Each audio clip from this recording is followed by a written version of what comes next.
It is an absolute pleasure to welcome Reid Hoffman, a titan of the digital age, the founder of LinkedIn, a CV which reads like a who's who of Silicon Valley. He's a thinker, founder, funder, and doer. He's worked closely with Sherry Coutu over the years. They're back to talk a little bit more about Workfinder and the opportunities that we have at our feet today. Please do welcome Reid Hoffman and Sherry Coutu.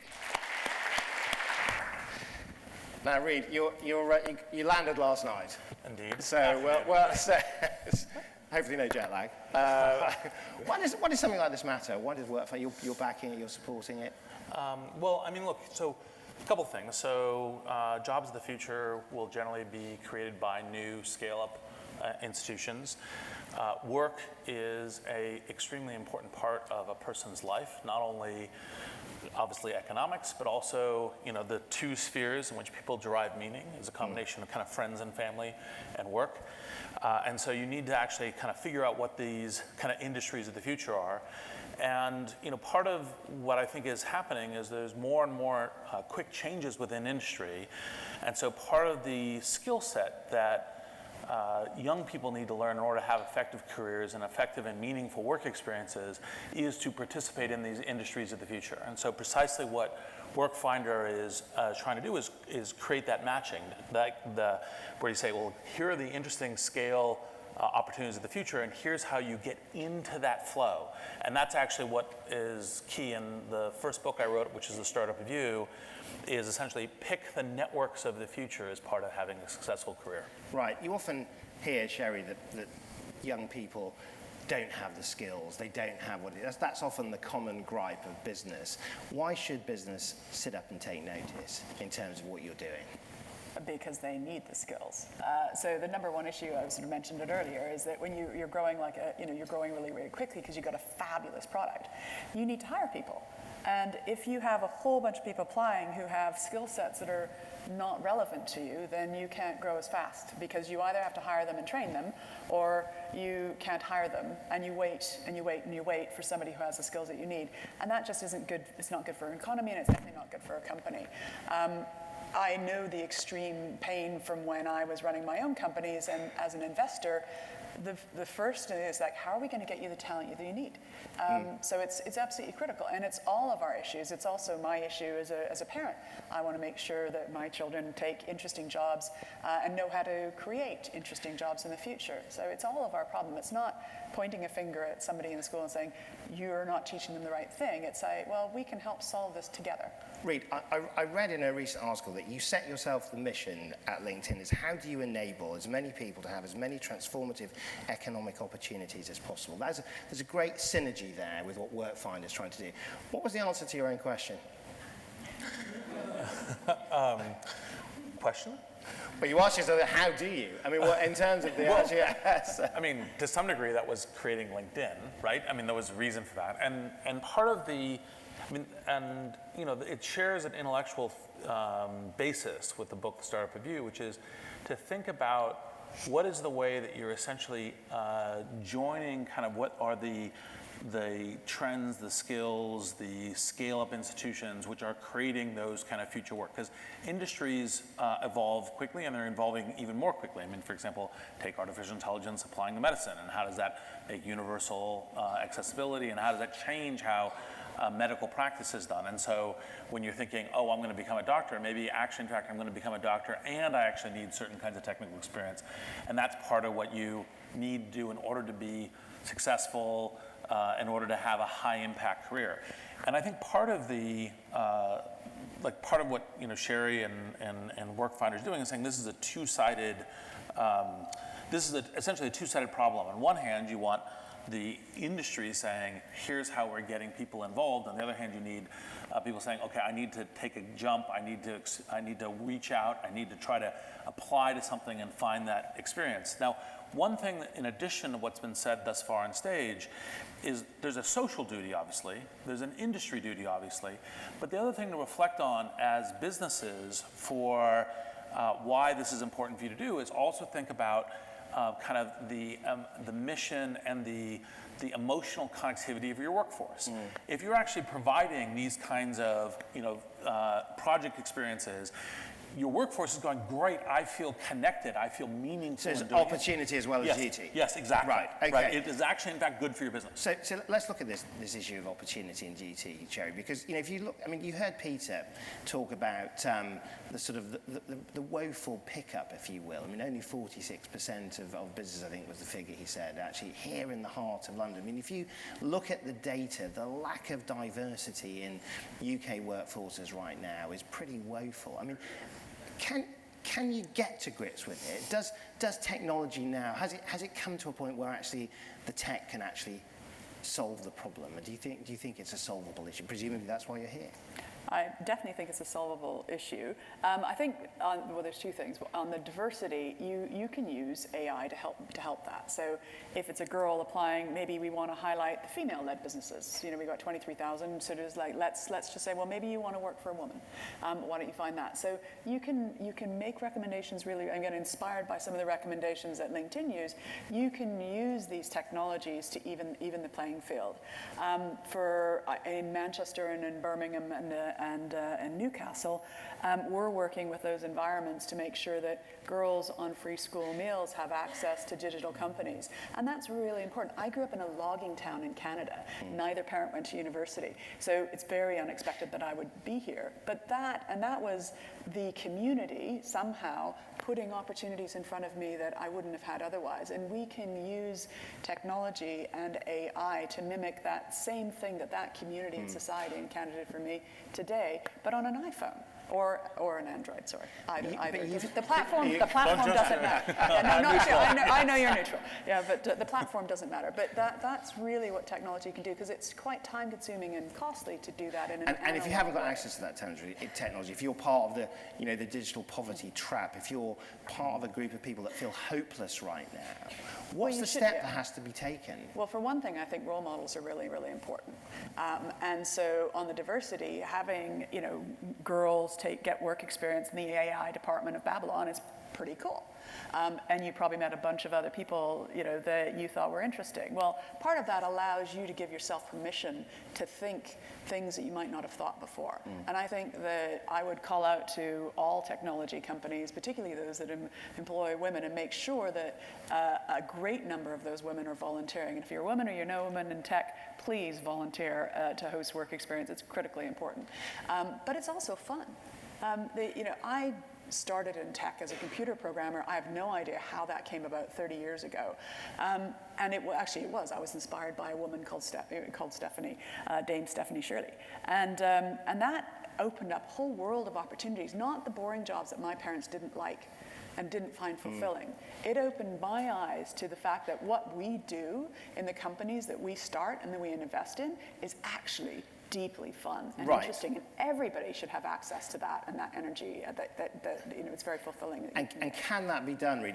If you look at the future world of work, there's a great piece last year in the Financial Times which looked at the future, and it sort of, there was an accusing finger at the technologists like your good selves here. It talked about that actually we don't need as many people, that the world is actually filled by techno-fatalists that don't believe that actually AI and so on will lead to more jobs.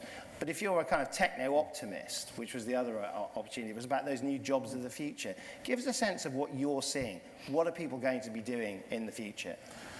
Well, there's a couple different, the old refrain is technology, okay, those jobs go away. We have less people driving, horse and carriages, et cetera, but actually, in fact, technology also creates a lot of jobs. There's a lot of new industries. The skill sets are different. You need to have internships, Workfinder experiences, other kinds of things as a way of getting there. I myself am bullish over all of our lifetimes that technology will actually be creating more jobs than it reduces. It isn't to say that maybe at some point there is some kind of science fiction, Isaac Asimov kind of like universe in which robots are doing a lot of things. Yeah. In which case, maybe it's called the Jensens, wasn't it? I think yes, exactly. In which case, maybe we're being cultural producers and so forth. It's such a distant future. I think it's hard to to predict well, but I actually think that what will happen is there will be creation of a lot more jobs and a lot more work opportunities that will require more adaptive skills, new skills, and kind of adaptability to that, which is why you should be doing internships. Do you get a sense from the Workfinder app of what some of those jobs might be, Sherry? Do you get a sense of like really interesting opportunities that you thought, oh, that's, wouldn't have been here a few years ago? What are the sort of things that you're seeing with the scale-ups, do you think? Well, there are really interesting opportunities. I think there's some data that I read recently that for every data scientist, there are 70 offers for somebody who knows data science, as opposed to 70 people who know how to do data science. So I think if you choose your skill set and also have an open mind on how you navigate it, again, the other thing that I think I learned from LinkedIn is that between graduating or finishing school and retiring, you have something like 25 different identifiable jobs, and those are 6 or 7 different career streams. Now that's fantastic, but it doesn't mean that you prepare for one job and that you think that you do that job until you retire, until you die. We have, if there's 25 jobs going before I retire, I want to know, how do I navigate them? How do I find them? Which is why if you haven't read Reid's book, you should read your book, because it's great at helping you understand Available at all good retailers. how you navigate that. Yeah, yes, available at all good retailers. But there's also a step up required for... But you need to change. Those the old jobs are not there. Right. But that doesn't mean there's not jobs there. They just need different skills. But the role of work experience in preparing for those jobs, you said here that most work experience is little more than extended lessons in tea making, data entry, and envelope stamping. Presumably, that's what Maitrey was complaining about. Yeah. And in the old world, I think it was. We'll come and do shadowing and just sit. That's not interesting or meaningful work experience. Right. But all of us can think about an interesting So what is project. meaningful work experience, do you think? So I think exactly what was being described earlier. So if I think about Maitrey, we had her on a project doing research for us and creating a report. We had 2 amazing interns this summer actually using AI and doing a plot of where all the schools were and where all, actually we did it on a woman one, where all the women-based businesses are, because we wanted to create an algorithm that contacted the teachers to tell them there were interesting women there for Ada Lovelace Day, which we did. And that meant that every teacher got a little note saying, did you know that 2 miles away from you there's a woman running in a really interesting company, and you should ask her in or go for a workplace visit. So that, those were interesting projects, and we needed the skills of those young people to do those projects for us. And it's a lot more interesting than making coffee. You're going to make coffee, you're going to photocopy. Well, that's not meaningful. I think we all have it in us to think about something interesting that you can put into a 3 or 5 day project or a 2-week project. When we surveyed the tens of thousands of businesses, they said that a week felt good. It wasn't too big an ask, it wasn't too little an ask. If it was a disaster of a young person, then it was only a week. It was still a duty, but they felt that they could get interesting, good work out of it. Right. So, Reid, Sherry's talking a lot about activism here as well, actually getting out there and giving people opportunities. Do you get a sense when you look at sort of global capitalism now that business is listening? I mean, a lot of people feel out of love with it, especially young people leaving schools. I mean, do you get a sense that it's scale-ups that might lead the way out? Well, I think that one of the things that scale-ups, as part of the comments that Sherry was making earlier, is they all know that talent that will help learn the new industry, the kinds of new products and services, the new way they're operating is extremely important. And that part of getting that talent, it won't just be like, oh, here's a bunch of people who already know how to do this new kind of disruptive thing. You'll actually have to get people learning it, right? So a central part of what I invest in is actually not necessarily that people have the complete set of skills in order to do, but that they're actually fast learners. And that part of this is actually to enable learning. So I actually think the new industries, especially, although I think all, are focused on how do we get the talent that's learning the future with us. And so I would say that I'm probably, in addition to being a techno-optimist, I'm optimistic about this adaptability of businesses. But if you look at something like the Havas Meaningful Brands Index, it sort of states that consumers wouldn't care less if 74% of the world's businesses drop dead tomorrow. I mean, that's not you really don't want to be one of the 74%, do you?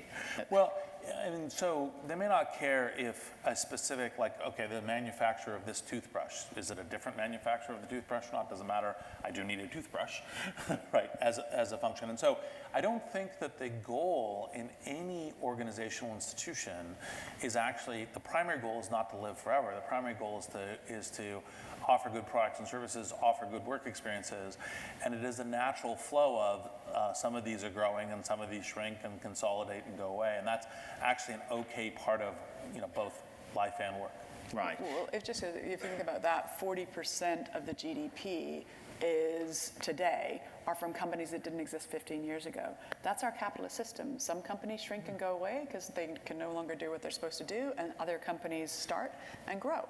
And that's a healthy thing that we should all recognize as a very natural part. I was just thinking about the Alliance and about how you approach people working for you. Give us a sense, right? Yeah. So his book, The Alliance, really talked about aligning the interests of Somebody at the back there was thinking about Star Wars, but that's the book, Oh. right? Also It could very be the good. Rebel Alliance. Also very good, and involves robots. But again, I think Reid, it's a ping to talk about it, but I think the aligning people's interests, that you don't expect people to have everything when they arrive, but you expect them to be interested in the end of the journey, and you align yourself with them for some period of time.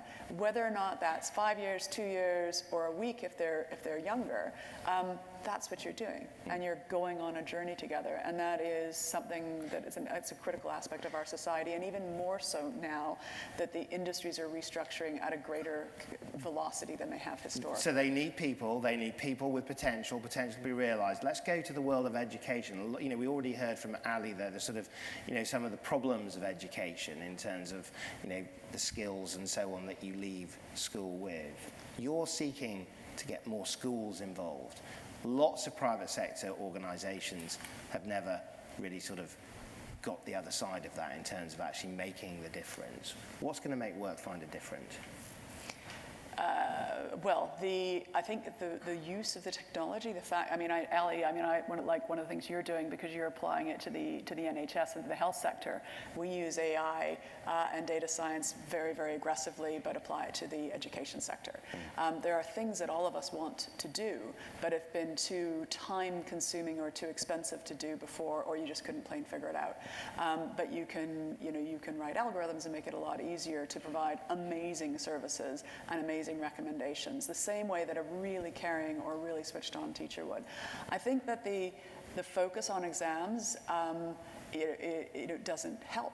And I think, I know that Peter was talking about in London, I think 54% of children were getting work experience. But outside of London, only 8% of children are getting work experience. And that means they're really not at all prepared for work. And if the best, and 90% of teachers are saying that the best way to prepare a young child for work is to give them a few tastes of work. Well, if that's the best way, then we've got the capacity up and down the country to do it.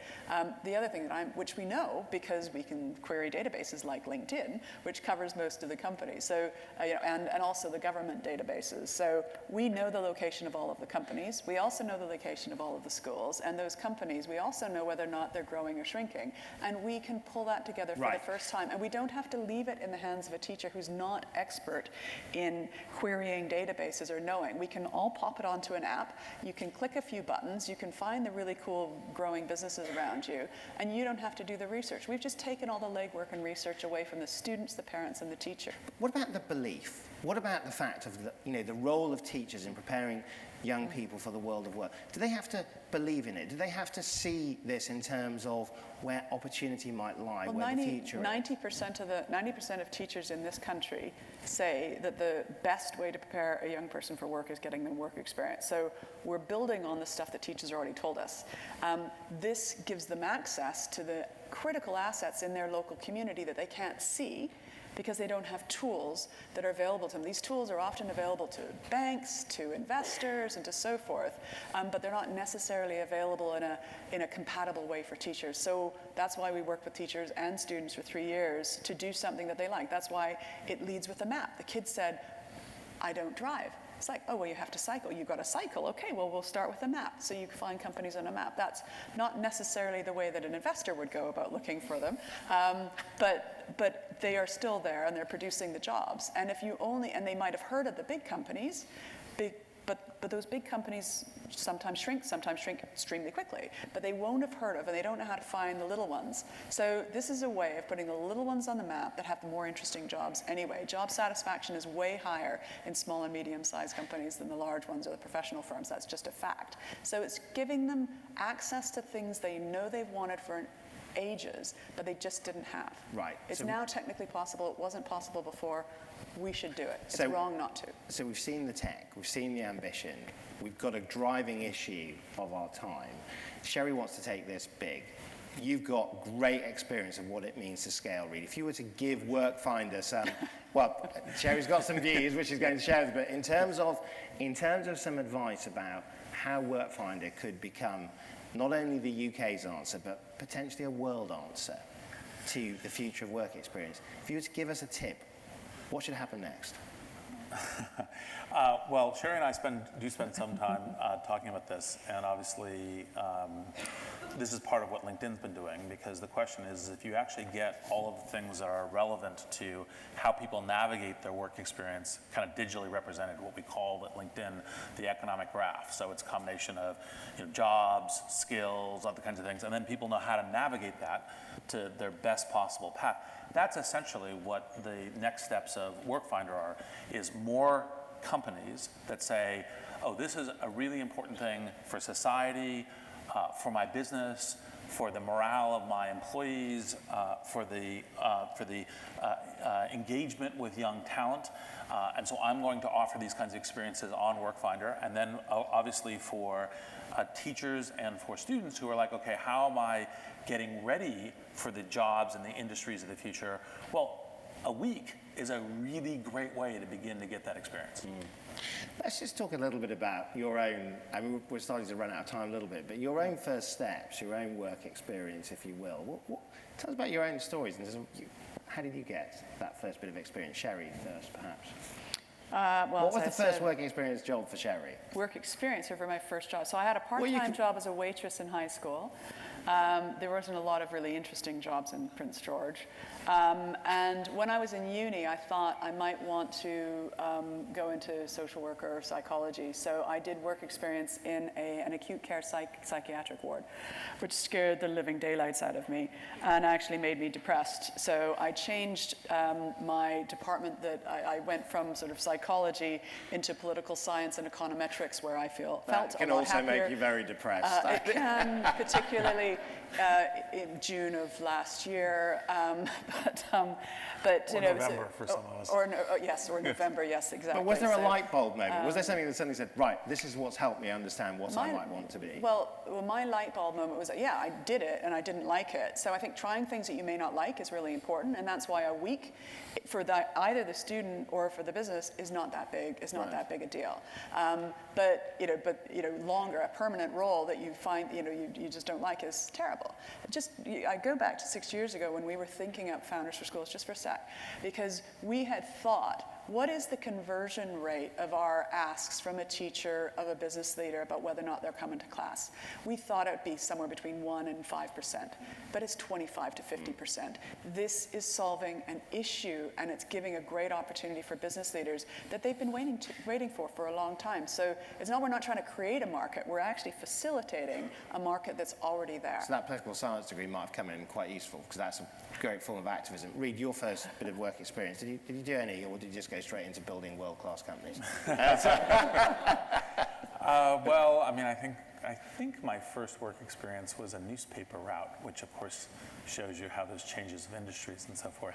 Because I don't think that exists for young people in the US as much anymore, delivering newspapers on your bicycle, It's an app for that. Yes, exactly. It doesn't work anymore. But that's good, and I think that was, and then, to some degree, part of the thing that I think both my parents emphasized was actually doing a variety of each summer of different kind of work experiences as a way of getting a map to which kinds of things resonated with me, which industries industries I was interested in. So it was everything from, I worked on, kind of fishing boats in Alaska to kind of doing map analysis at Standard Oil of Ohio to working in kind of IBM in the AI lab. And would you put any of those experiences in terms of understanding what you ultimately went on to do? Was there anything that gave you that insight, that sense of the person you might become?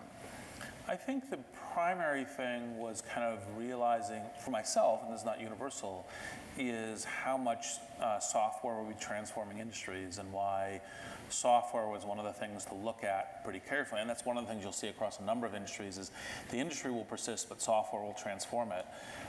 And that kind of transformation was the area that grabbed my attention. And presumably work experience is the beginning of your own personal network in life. I mean, in terms of where you go forward with that. I mean, is that one of the soft skills that sort of, or the benefits people get out of it, Sherry? Well, we heard it from Gabby earlier. She learned, how to navigate in the workplace, and that these people actually were pleasant to her, and that she enjoyed it. Communication skills and how you communicate is a really important learnt. It doesn't necessarily come naturally to all of us, particularly if we're shy. But if you want to get along, you have to communicate. And if what we're doing isn't written in books, so you have to network with others so that you can create the future that you want to live in. Now, I'm sure you two didn't meet through work experience, but how did you very quickly, I'm sure everybody wants to know, how did sort of Reid and Sherry meet? I was introduced to Reid by Ellen Levy, and I was introduced to Ellen Levy by Laurie Yoler, who used to be a non-exec director on my board of the first company that I floated. And we then met at TED quite a long time ago. Let's not date it, but yes. Yes.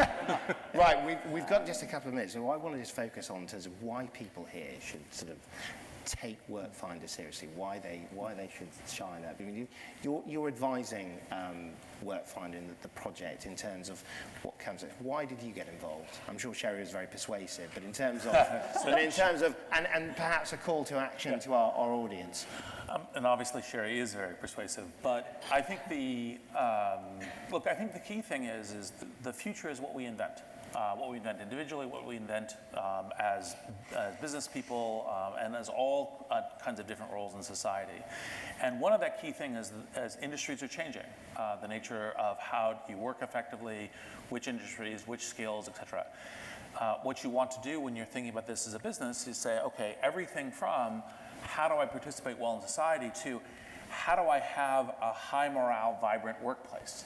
Bringing in folks to do projects is something that will add a lot of energy into your workplace. And so it's both the joy of doing something for society and something that's within your specific self-interest. And then for young people, the key thing is it's no longer it's one career, you kind of train for it, it's the industrial age, you work on that for the rest of your thing. Careers are changing constantly. It's much more like a jungle gym, right? So you're actually kind of swinging through the bars and different kinds of experiences. Jungle gym works as a metaphor here? Okay.